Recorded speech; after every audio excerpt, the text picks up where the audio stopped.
The train, for its type, is the most powerful vehicle on land. And the engines of Sodor are the power behind the docks, industries and branch lines that make up the world-renowned Northwestern Railway. These are the stories of Sodor.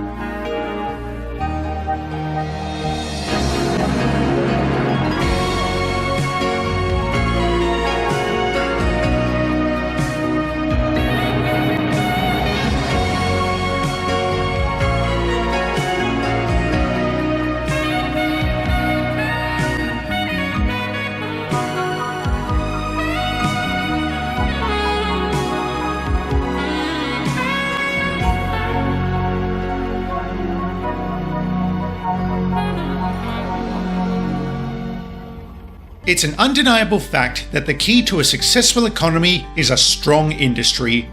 I'm proud to say railways have been a critical component in that regard. After all, it was the invention of steam-powered machinery that brought about the Industrial Revolution, and we've remained a vital cog in the process ever since. Transporting raw materials and manufactured goods are the bread and butter of every railway. Some of the larger industries will even have their own dedicated engine. However, I am sorry to say, there is something of a stigma attached to being an industrial engine. Some of the time, such locomotives are those who've retired from regular service, but mostly they're built or bought solely to operate in factories, mines, and so forth. And because they spend either the majority or the entirety of their careers in such a service, they're sometimes not regarded as proper engines. I too am guilty of once having such an ignorant mindset, which will be the focus of today's story, but I'll get to that in a moment. For the time being, I'll talk about Atlas. He's an interesting case. While he was owned by the Mid-Sodor Railway, he was actually leased to the various mines and quarries that operated about the line. That technically made him an industrial engine. This didn't bother most of his colleagues who valued his hard work, but bear in mind, I did say most, not all.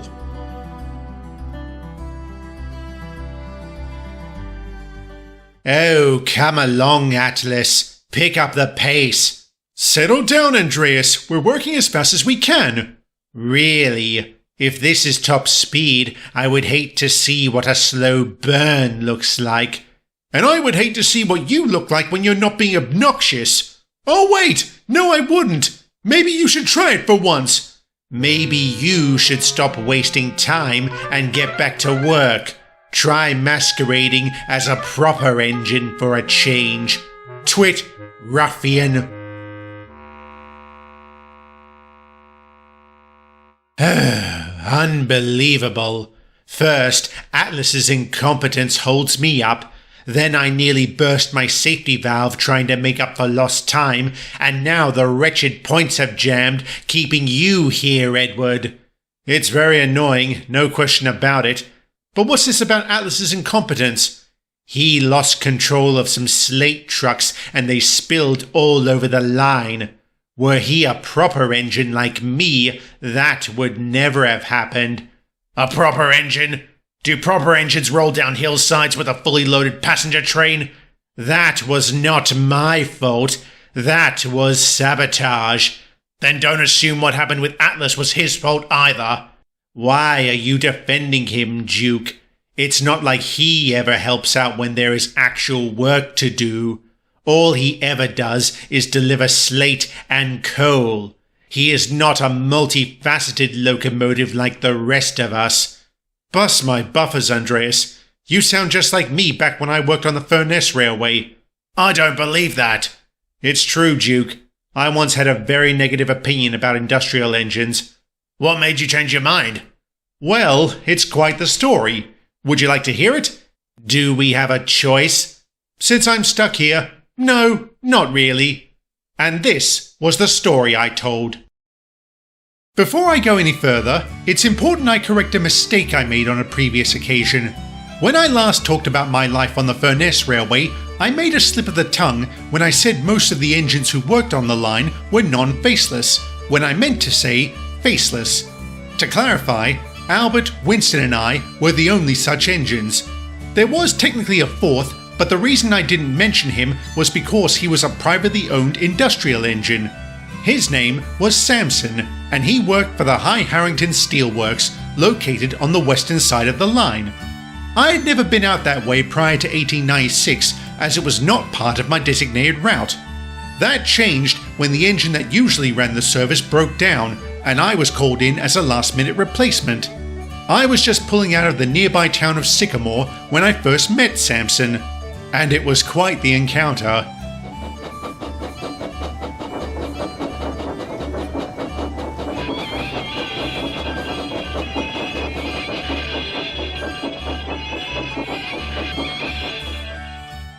I say, old chap, watch what you're doing! Sorry about that.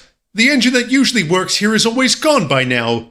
Running a bit late, are we? No, as a matter of fact, I am right on time. Then I wonder what's gone wrong here. No matter. Won't happen again. That's very good to know. Pardon me, I haven't introduced myself. You don't have to. I can read. Of course. Samson here, at your service. At my service, are you? Then would you kindly move aside? You're blocking the line. Certainly. Let me just back up. Can I know your name? Not right now. I have important work to do. It's not exactly as if I'm taking these trucks out for a stroll. You seriously think trucks are as important as coaches? Don't make me laugh.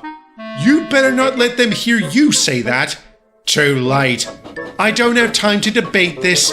Just make sure you stay out of my way in future. Phew, what a prat! Too right.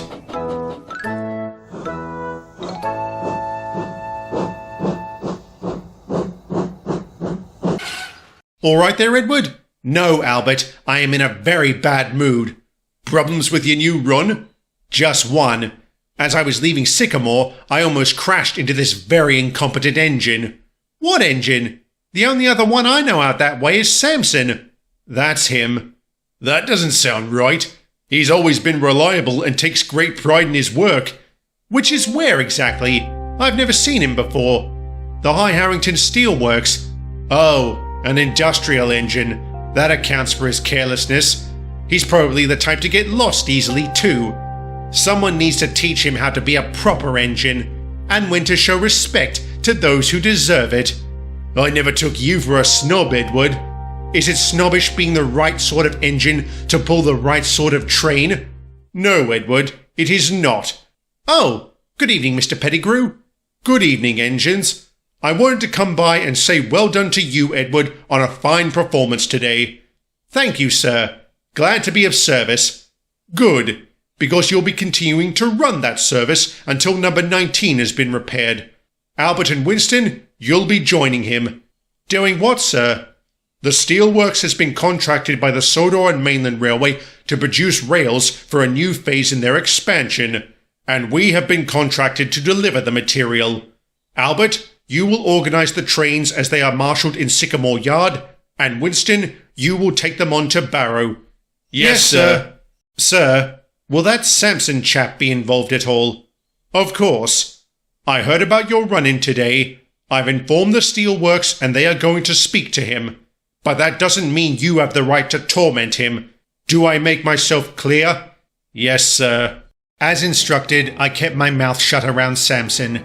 Indeed, over the next several weeks, he and I only spoke through glaring eyes. In that time, I will admit I was impressed by his work ethic. Without complaint or delay, he brought trucks down from the steelworks to the yard, where Albert assembled them and Winston took them off. Sometimes he too assisted in marshalling trains. I was baffled by how strong he was considering his size, though of course I never told him that. During those same weeks, as the shipments were delivered to Sodor, the expansion of its railway stayed on schedule. However, because they only had a handful of engines, they struggled to balance the expansion and maintaining services. The S&M thus approached Mr. Pettigrew to discuss a rental arrangement. Both myself and another engine were subsequently leased to the Sodor and Mainland Railway. Our jobs were to handle the trains rather than assist with the construction.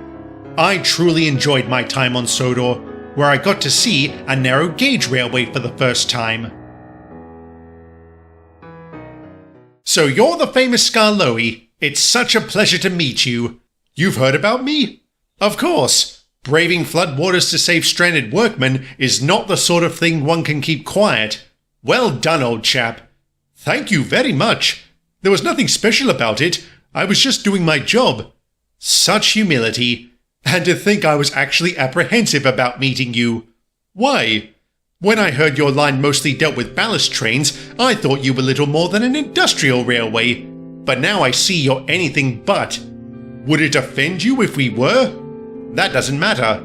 You're a proper railway. You deal with passengers and freight. A proper railway?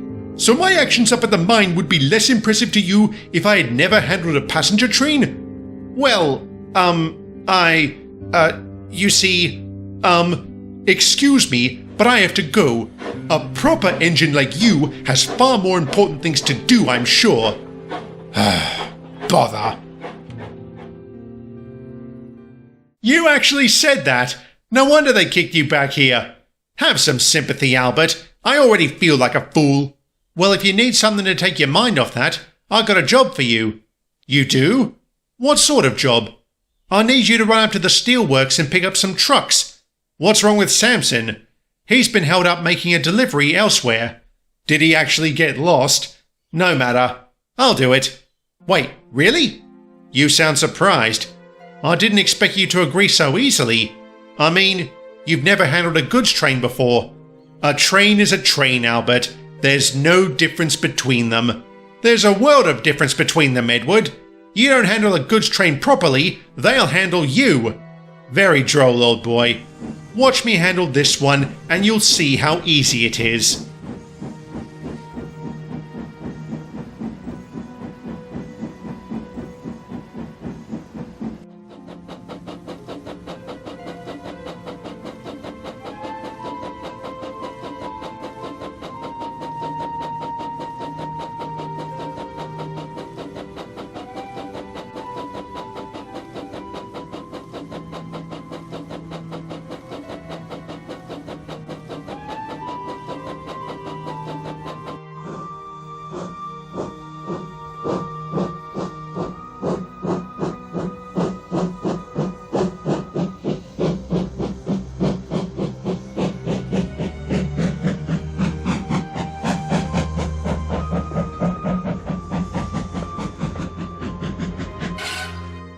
Well, well, look who it is, Mr. Stay Out of My Way.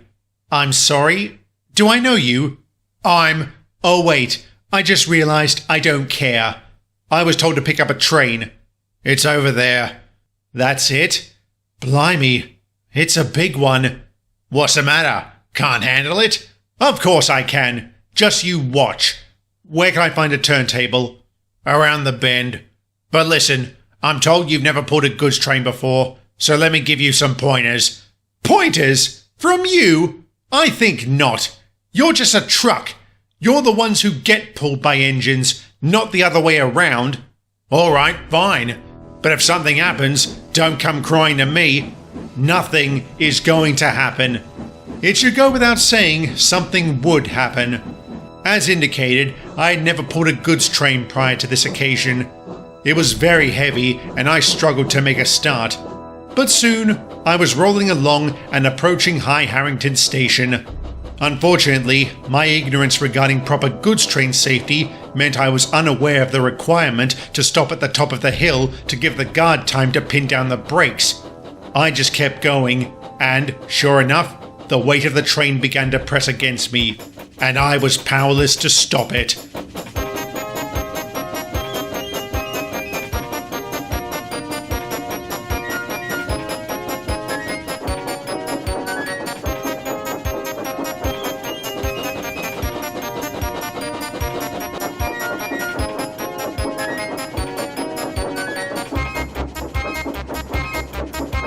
Bust my buffers! Samson, move! Don't worry, Edward. I'll stop you. I said move! Crikey!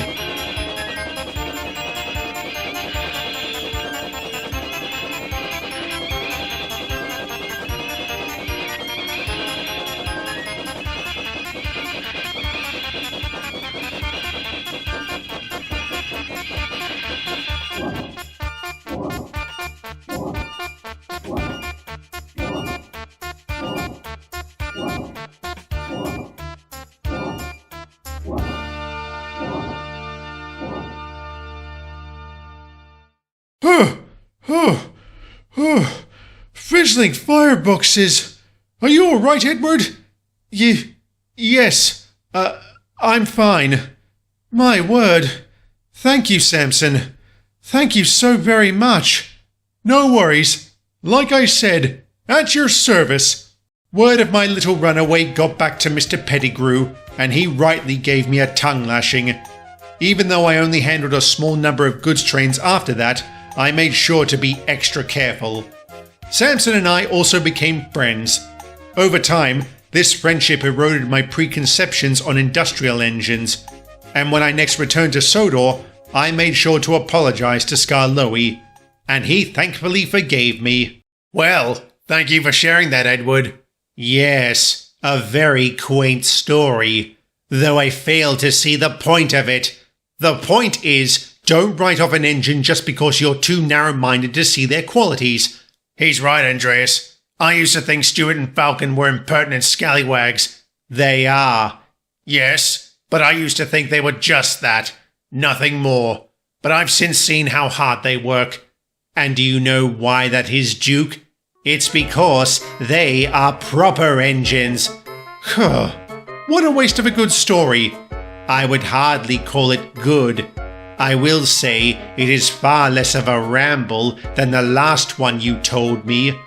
I appreciate the feedback, even if it is in that corrosive tone of yours. It doesn't sound like you've completely thrown off the attitude of your pre-Sodor days. Now, if you will excuse me, gentlemen, I have squandered enough time here. Good day. And I used to think Gordon was a pompous prat. Some days he's worse than others. This just happens to be one of those days. And I hope a day comes when he realizes Atlas's qualities. It will, Edward. It will. In hindsight, Duke was right. It would be another couple of years, but the day did come when Andreas started to respect Atlas. Unfortunately, the circumstances leading up to that were far from pleasant. But that is a story for another day.